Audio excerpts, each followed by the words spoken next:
Okay, so this is a very interesting topic, and the idea is that Rabbi Cook, he was a great mystic, first chief rabbi of Israel. So he said that the world of truth will enter when the world of falsehood exits. And so it's very hard to see the truth, as George Orwell, who was all about telling people the truth, said that telling the truth in a time of lies takes extraordinary courage. So I think that, notwithstanding the tragedy of the coronavirus, there's something very amazing that has occurred if you seek truth. Because, first of all, let's start with the lie, and then we'll go to the truth.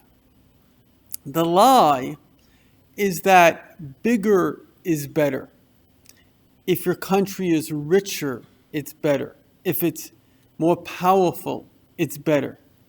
You take a tiny little virus and everybody comes to their knees. Bigger is not better. Better is better. And so we have to understand what is better. What is the truth? What is a better way to live? And there's only one way, which is a better way. Now, there are some things that are obvious. You don't even need the truth to know them. Love feels good. Hate feels bad. Prosperity is good. Poverty is bad. Health is good. Sickness is bad. So certain things are obvious. But the question, of course, is how do you get there? How do you create a world which has blessing and doesn't have war and hate? Because really, it makes sense to have love and peace. But somehow, hate, war, always seems to pop up again. You have, as we speak now, based on my understanding, which is based on good sources, 700 million Muslims. So there's 1.4 billion Muslims. I don't want to go into all the sub-details, but there's 700 million called Salafists, which are traditional. And they literally believe that the destruction of everyone else is a wonderful idea. So there's only one mechanism, because all of hate ultimately comes from ego. And it's an interesting thing when you think about it. Where is the universe? So if I asked you, where is the universe?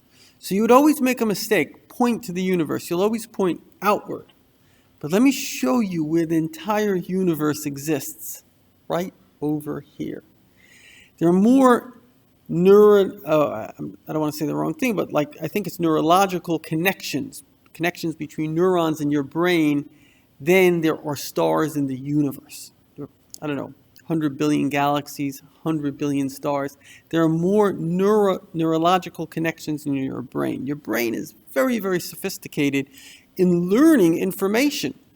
Every single second of your life, you're taking in 400 billion bits of data. Imagine a computer that's taking 400 billion bits of data a second. You're only conscious of 2,000 of them. So, for example, there's so many things that you know. You know how to talk, you know how to walk. These are very sophisticated things. We have never taught a computer to be able to, let's say, pick up a chess piece like a human being can do. We can do things that computers can't do. So we're talking about very sophisticated computers, and yet our brain is better than them on multiple things. And so the thing about the world is that the brain is always learning something outside of it. But then we place importance. So what's important in the world? What matters? What's valuable? And that's a very critical function, because what's important is where I'm heading. What's the direction of life itself? And people have sacrificed themselves for things that they believe is true, or people they love, what they believe is important and valuable.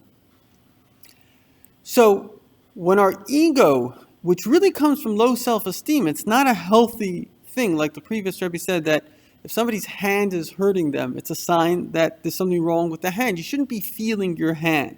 So if we're busy thinking about ourselves all the time or feeling ourselves, it's because we've been shamed and we feel hurt. And just like the scab is trying to heal the wound and it's very sensitive there, the person who's always considering themselves, me and me and me and me, they've been hurt. And that's why they're always thinking about themselves. So, ironically, too much pride is a sense of too much shame. And so, the goal of life is to be able to place God as the center and understand that God is infinite. And you have to understand what infinite means. Before anything, during everything, and beyond everything. Again, before everything, during everything, and beyond everything. And therefore he has the capacity, like let's call it Google or GPS, to guide each and every one of us. And so if we want our lives and we want life itself to be meaningful, we have to use the divine GPS.